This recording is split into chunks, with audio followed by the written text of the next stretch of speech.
Exciting, huh? I'm excited. Data. And parenting. And parenting. Babies. And babies. Yeah, I mean, what does parent data mean?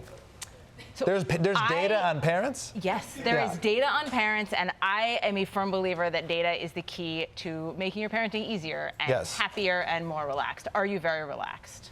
Oh, right now, it's very relaxed. But you've actually made our family more relaxed because some of the data, some clip somewhere, might have even been in this book, Expecting Better, which maybe 10-year anniversary now, this book? Wow, amazing. I'm paraphrasing, but it was, there's 2 preschools or 2 daycares. They're both of equal credible value. Which one should I go to as a parent? And your answer was, go to the one that's closest to your house. Yeah. So for me, that's really emblematic of what I think is hard and often overthought about parenting is we have this idea that like there's a right way to do it. There's a correct daycare, and you can really get down the rabbit hole. Well, these teachers have this qualifications and this, and in the end of the day, there are a lot of right ways to do this. And those kind of considerations are most of the time so much less important than what works for your family and what makes you happy. And usually what makes you happy is driving less. So that's why you should go to the one a little closer. Our daycare doesn't have room for a stroller. So I push the stroller there, then I fold the stroller up and I lock it to a telephone pole outside. And then my wife, who picks up the kid, has to unlock the stroller. I mean, this is like, and I'm a celebrity, you know what I mean? This is what it's like in New York City. But data parenting is nice. I like the term, it sounds good. But when my 3-year-old is punching me in the face on Father's Day, for the 3 times that day, and I'm about to lose it, I'm not thinking about data. So there are some problems. There are some problems for which data isn't necessarily going to fix the problem. But I think there's another piece of data in parenting, and I think this is really true, that like we can use data to feel less alone. And that's like part of parenting is hard, right? Your kid's hitting you in the face, it's painful. And it hurts. Yeah, it's painful. It doesn't matter how old they are. But what the data will tell you is that 100% of kids hit. And 100% of them hit their dad. And so you're not alone, because 100% of other people were also hit on Father's Day. And in some sense, like, I think that tells us that we're doing okay. That there's nothing wrong with your kid. They just hit sometimes. Where is this data coming from? Survey. That's like a very, survey. Survey. So data comes from a lot of places. Actually, when I teach, I'm an economist, I teach at Brown. One of the big things I teach people is like, where does data come from? And the answer is, it comes from surveys. We ask people, and data has its limitations. We don't always ask the most representative set of people, and we don't always analyze it in the ways that get us closest to causality. But the fundamental answer is we get data on people by asking people about their behaviors and what they do, and by collecting information on how their kids do. Let's start with pregnant women. Are we in a time where there's more fear associated with eating sushi, drinking alcohol, or has it always been this fear? And here comes Professor Oster to offer these guidelines that help us. I mean, are you a product of there being an excess amount of fear now? Fundamentally, yes. I mean, I think, if you look at the broad swath of history, certainly there are, medieval times, we were not concerned about sushi. That wasn't like the primary worry. I would not eat sushi in the medieval times. The plague, and then sushi was low on the list. But I do think in the last, 15, 20, maybe 30 years, there has become this culture of kind of achievement in parenting and the idea that you have to do it right. And I think some of that comes from demographic shifts, from the fact that people are parenting older, that maybe they've done more, and so you get into an idea that there's a right way to do this. I'm going to achieve this. I'm going to just kill this pregnancy. I'm going to do all this stuff, and I'm going to get it right. And of course, when you have the baby or before that, you realize a lot of things are out of your control, and in fact, many of these small things don't actually matter. And some of the book is about saying, hey, let's focus on the stuff that's important and not think so much about the things that are less important, that are just causing you to be anxious and not get to eat delicious fish. Well, because if you're creating this world where everything has to be perfect, invariably something will go wrong, and that creates stress, which stress can't be good. And it's guilt. Not just stress. I mean, I think there's a stress piece, and then there's a guilt piece. There's a feeling of if anything goes wrong, it's because of something you did. And it's hard to recognize that sometimes things go wrong for reasons that are not something we did, but that's actually pretty important thing to recognize if you want to be able to move forward. I did a little bit of my own data research. Wonderful. Okay? And like Kyrie Irving. Yeah, exactly. Because it was driving me crazy during both my wife's pregnancies how every doctor, everyone we said was like, you can't eat a deli meat. Don't eat a turkey sandwich.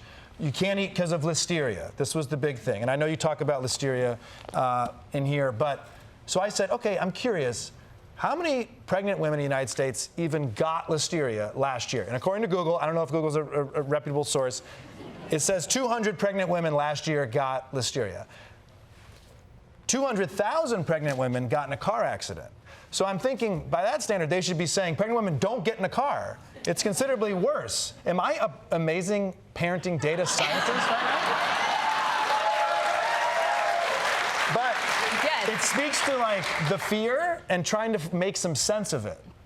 So I think I want to separate a little bit. There's a lot to unpack. Yeah, I mean, a lot to unpack in your analysis. I mean, I think one thing that is true is that many of the risks that we worry about are very small. And I use the car accident risk very often because I think it's an example of a risk that we're taking all the time, and for good reason. I wouldn't tell people not to get in a car, but just to recognize life contains a background level of risk. Yeah. When we talk about something like listeria, I think we want to be careful. There are some things which you do probably want to avoid. Yeah. Raw milk, soft cheeses being a good example, because it is a relatively small thing to avoid that, and it is more common that listeria isn't it. It's easy to skip that. It's easy to skip that. Yeah. But as we think about things that are harder to skip, you do want to get into like, well, actually, is this really an important risk relative to many of the other risks I'm taking every day, like getting in a car? Yeah.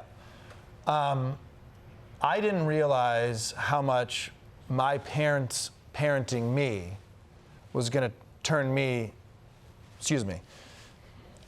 I thought I would parent differently. Better.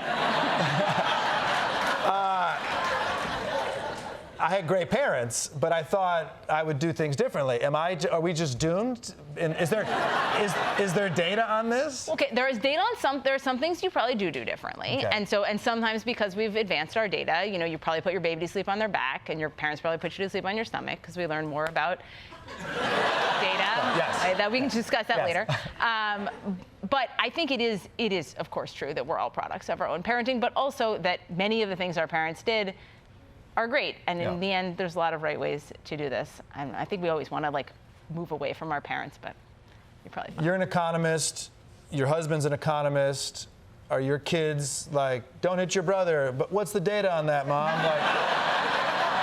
My kids could not be less interested in economics or my parenting work. It's one of the great things about being a parenting expert is that you can say that a lot at home, like, oh, I'm a parenting, but they don't think that at all.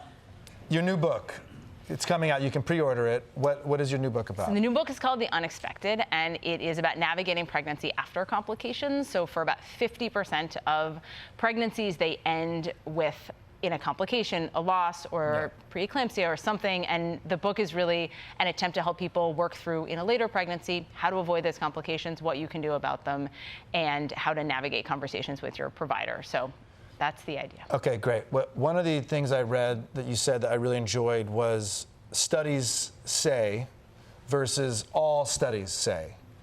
Do you know what I'm talking about? I do, because studies always show. So when people tell me this study, studies show. Studies always show. Studies show everything. Yes. Everything can be shown in a study. Yeah.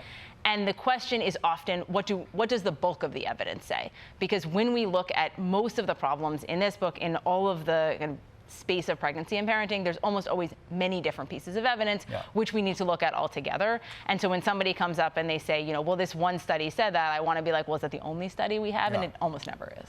I mean, you can find anything on the internet. Yes. It's like you can Google and find your support. So how can parents, the kid's crying, or you got punched in the face on Father's Day, or you can't eat deli meats, where do we go? So I would like people to go to parentdata.org, which is the website where we put together sort of the whole broad range of the stuff I've written in these books and then in my newsletter about what the data says about many of these kind of questions. And I think it's part of a general effort to basically, when you wake up in the middle of the night and you're like, why is my kid's poop this color? Yeah. Is that an okay color? Yeah. That the website will be like, here's a little color-coded graph of the appropriate colors. Right. And you can look at that and you be like, oh, that's a fine color. Green is cool, I'm gonna go back to sleep. I just want you to sleep. All the non-parents are like, Jesus Christ, what's wrong with you guys? Is there any data on vasectomies? Vasectomies are amazing options. Okay. Vasectomies are a great form of birth control. Yeah. And they're an outpatient procedure. You just need a little ice pack down there, and it works great. So Yeah. it's worth considering. Thank you for chatting with us. Sorry, that was my last question. Be sure to check out Emily's Parent Data podcast, and The Unexpected is available for pre-order.